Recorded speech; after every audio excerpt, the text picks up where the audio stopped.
오늘은 계속해서 에베소서 4장 말씀을 살펴볼 텐데요. 오늘은 성도가 실천해야 할 일이라는 제목으로 함께 말씀을 나누고자 합니다. 여러분, 한 집안에 이 며느리가 새롭게 들어오면요, 분위기가 확 달라집니다. 직장에 새로운 신입사원이 들어와도요, 사무실의 분위기가 완전히 달라집니다. 하물며 하늘과 땅을 지으신 이 창조주 하나님이 우리의 마음속에 들어오신다면 우리 인생이 얼마나 달라지겠습니까?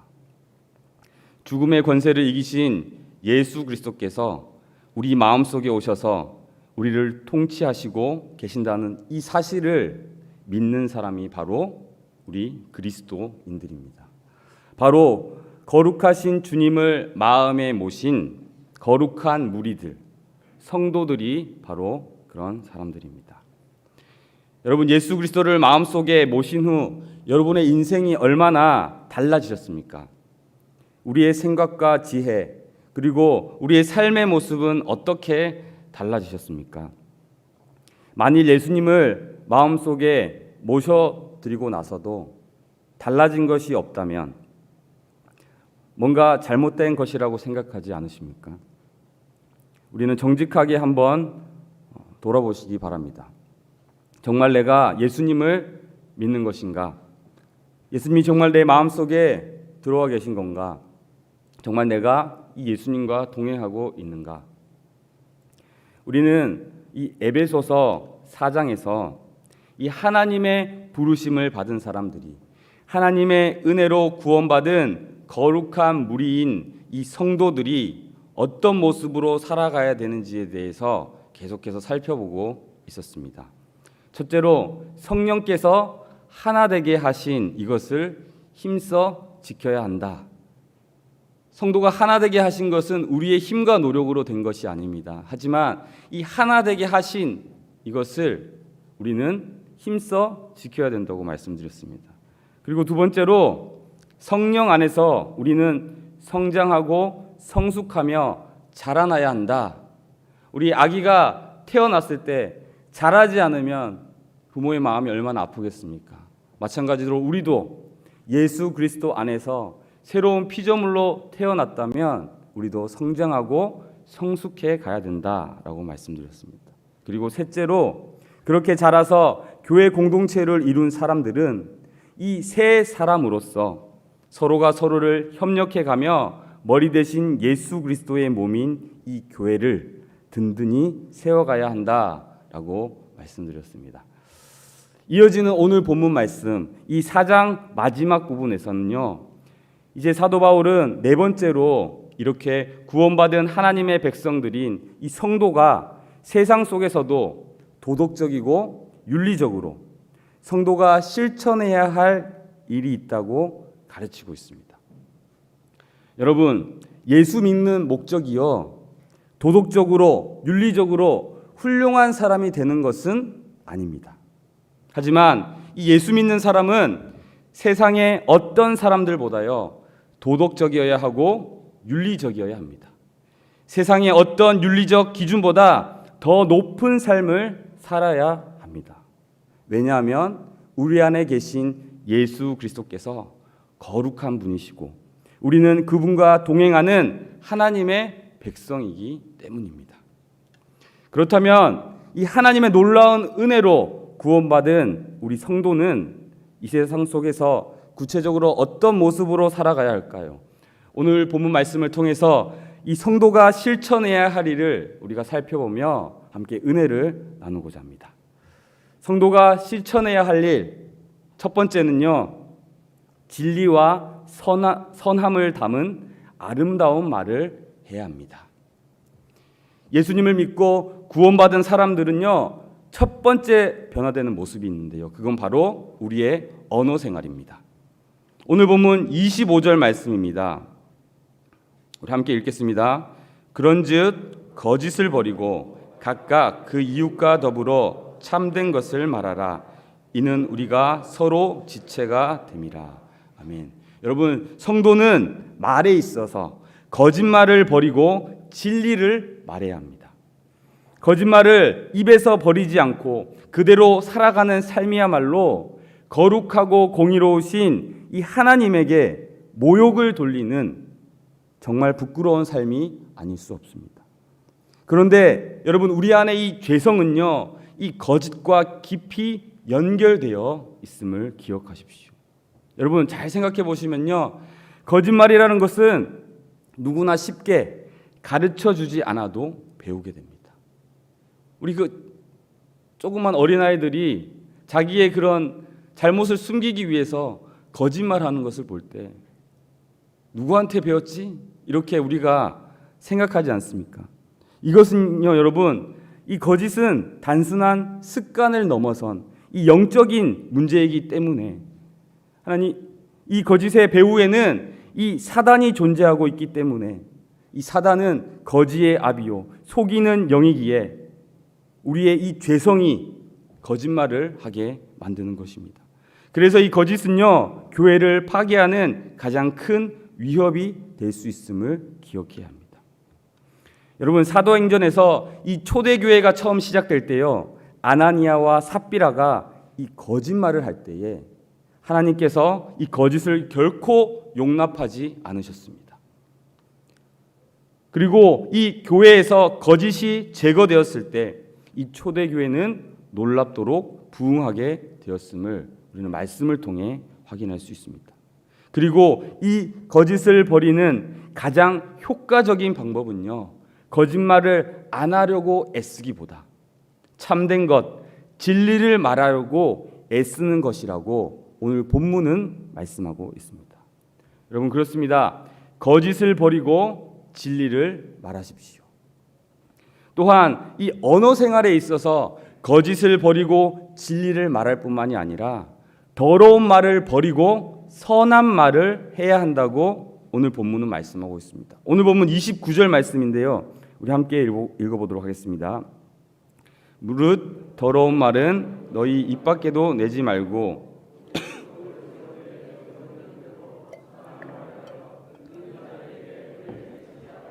아멘. 이 성도의 온전한 삶은요, 말의 온전함에서부터 시작됩니다.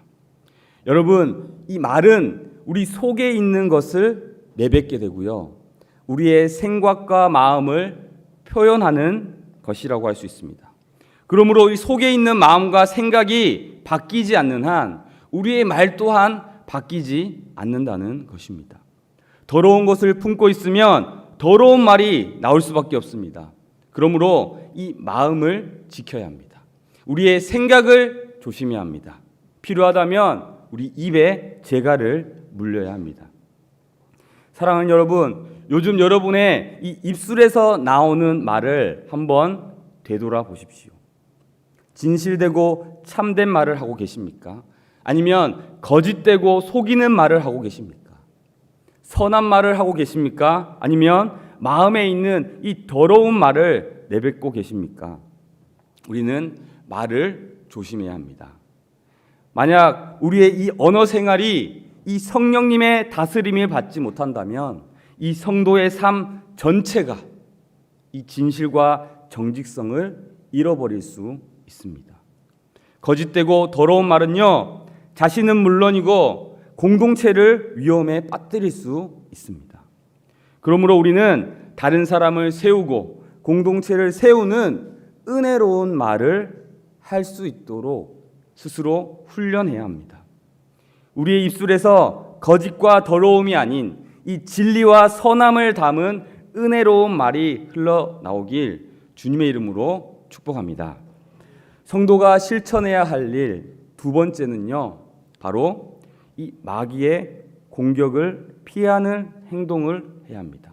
첫 번째는 진리와 선함을 담은 은혜로운 말, 언어 생활을 해야 된다면, 두 번째로는 우리의 삶 가운데에 마귀가 공격을 해올 때에 그 피하는 행동을 통해서 마귀에게 틈을 줘서는 안 된다는 것입니다.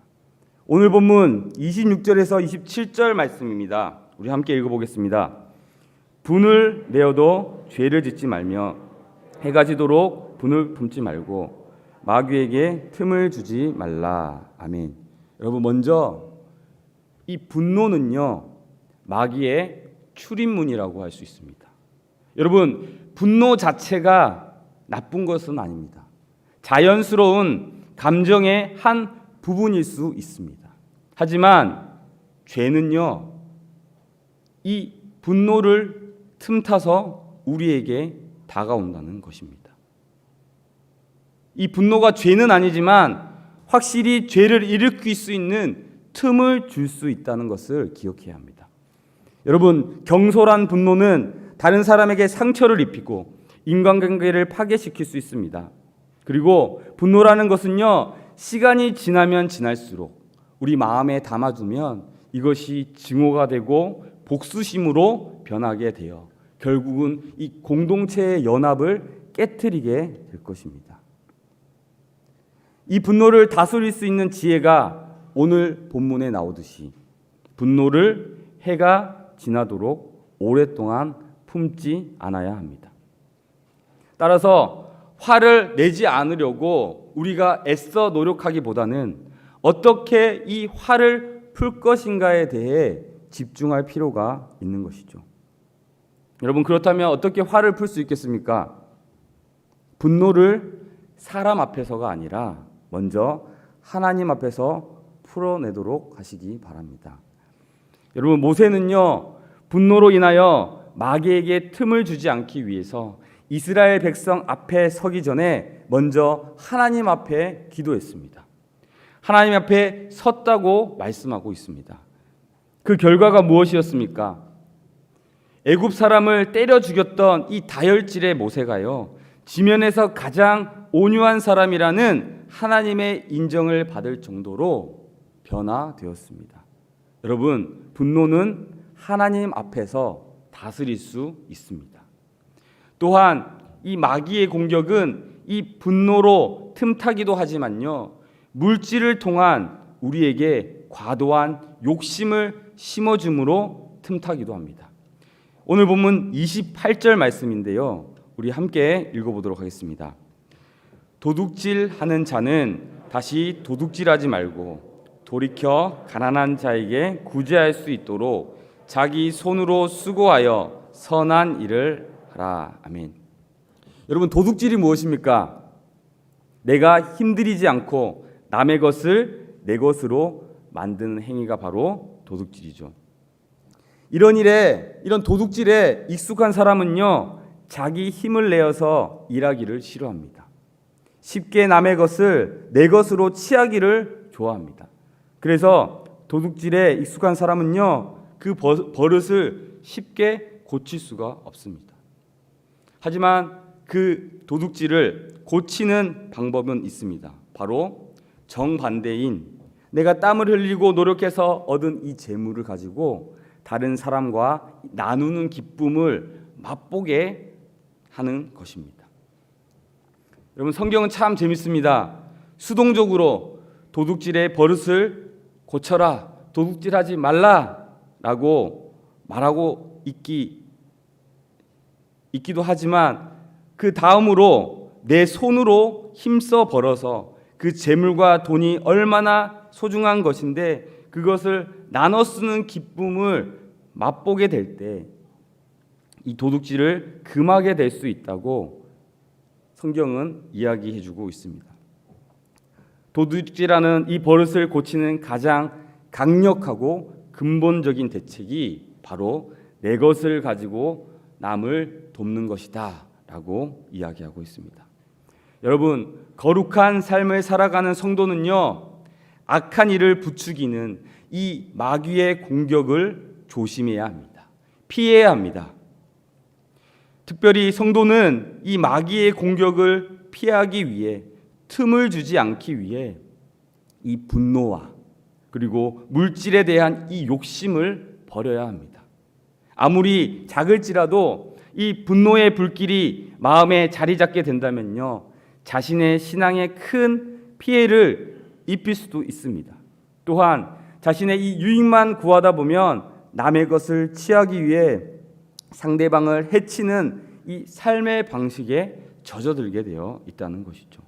성도는 남을 이용하는 사람이 아니라 남을 위하여 사는, 남을 생각하며 살아가는 사람입니다.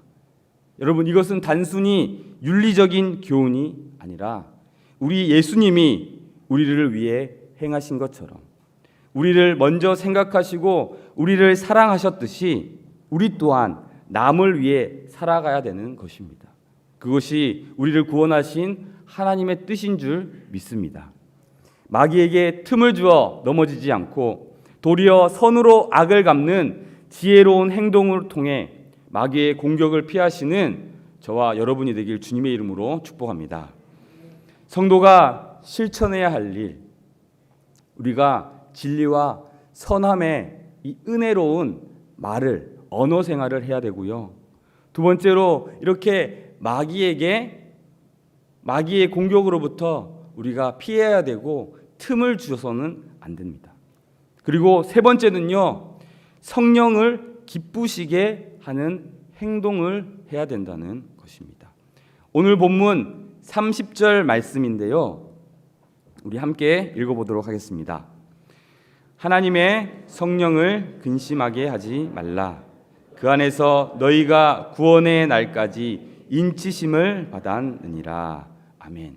여러분, 성도는요, 성도답게 살아가기 위해서는 우리 안에 거하시는 이 성령님이 근심하실 만한 그런 일을 용납하지 말아야 합니다. 우리는 성령님의 근심이 아니라 성령님의 기쁨이 되어야 할 줄 믿습니다. 그렇다면 어떻게 성령님을 기쁘시게 할 수 있을까요? 오늘 본문 31절과 32절에 나와 있는데요, 우리 다시 한 번 더 31절 32절 읽어보도록 하겠습니다. 너희는 모든 악독과 노함과 분냄과 떠드는 것과 비방하는 것을 모든 악의와 함께 버리고 서로 친절하게 하며 불쌍히 여기며 서로 용서하기를 하나님이 그리스도 안에서 너희를 용서하신가 같이 하라. 아멘. 여러분, 주 안에서 새 사람이 된 우리, 거룩한 성도가 된 우리가 버려야 할 것도 많지만요, 사실은 갖추어야 할 세 가지가 있다고 오늘 본문은 말하고 있습니다. 그 세 가지가 뭐냐면요, 다름 아닌 친절과 긍휼과 용서다라고 말하고 있습니다. 여러분, 그 중에 이 긍휼에 대한 이야기를 잠깐 하고자 하는데요, 여러분, 이 긍휼이라는 것은요, compassion이라는 영어 단어가 이 긍휼입니다. 남을 향한 따뜻한 마음을 가리키는 말입니다. 이것은요, come이라는 이 함께라는 이 단어와 그리고 패션이라는 이 열정이라는 단어가 결합된 단어입니다. 즉, 열정을 함께 한다는 뜻입니다. 다른 말로 하면요, 남이 울 때 같이 울고 남이 웃을 때 같이 웃을 수 있는 것이 바로 컴패션이라는 것입니다. 우리말로 간단하게 이야기하면요, 따뜻한 마음이라고 할 수 있습니다. 여러분, 그리고 이 긍휼의 마음, 따뜻한 마음을 품은 사람은요, 두 가지 태도가 나타나는데요, 바로 앞에서 살펴보았던 친절과 용서의 태도가 있다는 것입니다. 여러분, 그렇습니다. 주님 안에서 이 거듭난 사람은요, 하나님의 부르심을 받은 이 거룩한 성도들은 이 긍휼한 마음을 품고 살아가야 됩니다. 이런 따뜻한 마음을 품고 사는 사람들에게는요, 누구든지 친절하게 대하게 돼 있습니다. 그리고 누구의 실수와 잘못도 용서하게 된다는 것입니다. 사랑하는 여러분, 우리가 주님을 알지 못했던 그 시절에는 우리의 마음이 딱딱해져서 우리가 사람들을 바라볼 때에 빈정대기도 하고 그 사람들을 좋지 않게 볼 때도 있었습니다. 그리고 비난하고 그 사람들을 향해 비난하며 떠드는 그런 버릇들을 우리가 가지고 있었을 것입니다. 하지만 이런 마음들을 우리가 버리고 따뜻한 마음으로 모든 사람을 함께 품고 살아갈 때에, 그럴 때에 우리 속에 계신 성령님께서 기뻐하실 줄 믿습니다. 그런 사람들이요 참된 그리스도인이요 예수 그리스도의 참 제자요 거룩한 주님의 무리 성도라고 할 수 있습니다. 말씀을 정리하겠습니다. 여러분, 우리가 살펴보았던 이 오늘 앞에서의 이 말씀들, 이 말씀에 비추어서 자신의 삶을 한번 돌아보시기 바랍니다.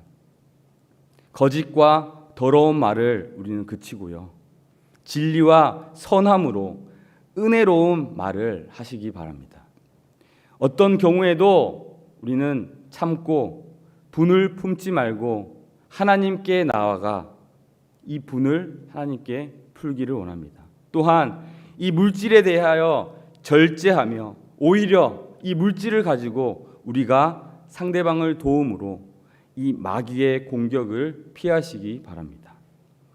또한 누구에게나 남을 향한 이 따뜻한 마음, 긍휼의 마음으로 언제나 친절하고 또한 용서하면서 성령님을 기쁘시게 하는 저와 여러분이 되길 주님의 이름으로 축복합니다. 사랑하는 여러분, 신앙생활은요 그저 예수님 믿고 천국 가는 그런 삶만이 아닙니다. 천국 티켓을 받았으니 이제는 내 마음대로 내 욕심대로 사는 그런 삶이 아니라는 것이죠.